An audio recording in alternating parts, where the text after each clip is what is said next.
ಎಲ್ಲರಿಗೂ ನಮಸ್ಕಾರ. ನಾನು ಕವಿತಾ. ಸಮಸ್ತ ಕನ್ನಡಿಗರಿಗೂ ಮಕರ ಸಂಕ್ರಾಂತಿಯ ಶುಭಾಶಯಗಳು. ಬನ್ನಿ ಇವತ್ತು ಸಂಕ್ರಾಂತಿ ಕಾಳನ್ನು ಹೇಗೆ ಮಾಡೋದು ಅನ್ನೋದನ್ನು ನಾವು ನೋಡ್ಕೊಬರೋಣ. ನಾನಿಲ್ಲಿ ಒಂದು ಒಣಗಿರುವಂಥ ಒಂದು ಕಾಯನ್ನು ತೊಗೊಂಡಿದ್ದೀನಿ. ಅದ್ರ ಮೇಲಿರುವಂಥ ಏನು ಬ್ಲ್ಯಾಕ್ ಕಲರ್ ಸಿಪ್ಪೆ ಇರುತ್ತಲ್ಲ, ಆ ಸಿಪ್ಪೆನೆಲ್ಲದನ್ನು ನಾವು ಹೆರೆದು ತೆಗಿಬೇಕು. ಆ ಸಿಪ್ಪೆ ಇರಬಾರ್ದು. ಆ ಸಿಪ್ಪೆ ಇದ್ದರೆ ಅದು ಟೇಸ್ಟು ಚೆನ್ನಾಗಿರಲ್ಲ.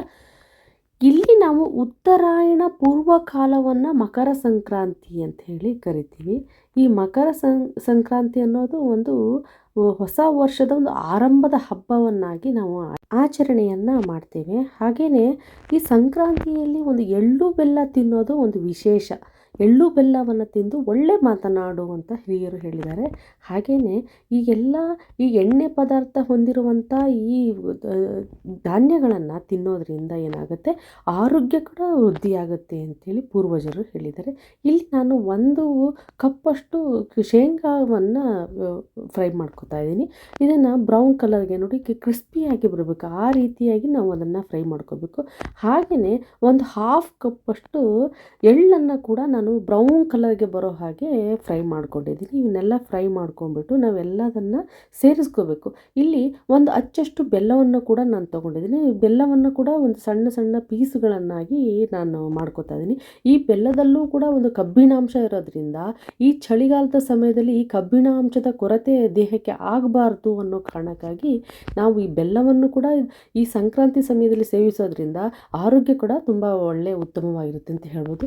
ಇಲ್ಲಿ ನಾನು 1 ಕಪ್ಪಷ್ಟು ಬೆಲ್ಲ, 1 ಕಪ್ಪು ಪುಟಾಣಿ, ಹಾಗೆಯೇ 1 ಕಪ್ಪಷ್ಟು ಶೇಂಗಾ ಬೀಜ, ಹಾಗೆ 1 ಕಪ್ಪಷ್ಟು ಸಿಪ್ಪೆ ತೆಗೆದು ಪೀಸ್ ಮಾಡಿರುವಂಥ ಒಣ ಕೊಬ್ಬರಿ, ಹಾಗೆಯೇ ಒಂದು 1/2 ಕಪ್ಪಷ್ಟು ಬಿಳಿ ಎಳ್ಳನ್ನು ಕೂಡ ಆ್ಯಡ್ ಮಾಡ್ತಿದ್ದೀನಿ. ಬಿಳಿ ಎಳ್ಳನ್ನು ನೀವು 1 ಕಪ್ಪಷ್ಟು ಬೇಕಾದರೂ ಆ್ಯಡ್ ಮಾಡ್ಕೋಬೋದು, ಅದು ನಿಮ್ಮ ಚಾಯ್ಸ್ ಆಗಿರುತ್ತೆ. ಹಾಗೆಯೇ ಇಲ್ಲಿ ನಾನು ಸ್ವೀಟಿಗೋಸ್ಕರ ಒಂದು ರೆಡಿ ಮಿಕ್ಸ್ ಸಂಕ್ರಾಂತಿ ಕಾಳನ್ನು ಕೂಡ ಆ್ಯಡ್ ಮಾಡಿದ್ದೀನಿ. ಹಾಗೆ ಶುಗರ್ ಕೋಟ್ ಮಾಡಿರುವಂಥ ಜೀರಾ ಕಾಳುಗಳನ್ನು ಕೂಡ ರೆಡಿ ಮಿಕ್ಸನ್ನು ನಾನು ಆ್ಯಡ್ ಮಾಡ್ತಿದ್ದೀನಿ. ಇವೆಲ್ಲವನ್ನು ಆ್ಯಡ್ ಮಾಡಿದ್ದೀನಿ. ಇಲ್ಲಿ ನೀವು ನೋಡ್ತಿರುವಂಥ ಎಲ್ಲ ಕಾಳುಗಳು ಕೂಡ ಈ ಚಳಿಗಾಲದಲ್ಲಿ ದೇಹಕ್ಕೆ ಬೇಕಾಗುವಂಥ ಪೋಷಕಾಂಶಗಳನ್ನು ಎಲ್ಲ ಕಾಳುಗಳು ಕೂಡ ಅಳವಡಿಸ್ಕೊಂಡಿದೆ. ಹಾಗಾಗಿ ಇವು ತುಂಬ ಆರೋಗ್ಯಕ್ಕೆ ತುಂಬ ಒಳ್ಳೆಯದು ಅಂತಲೇ ಹೇಳ್ಬೋದು. ಹಾಗಾಗಿನೇ ಪೂರ್ವಜರು ಇದನ್ನು ಹಿಂದಿನ ಕಾಲದಿಂದನೂ ನಾವು ತಿನ್ನಬೇಕು, ಈ ಸಂಕ್ರಾಂತಿ ಸಮಯದಲ್ಲಿ ತಿನ್ನಬೇಕು ಅಂತ ಮಾಡಿರೋದು.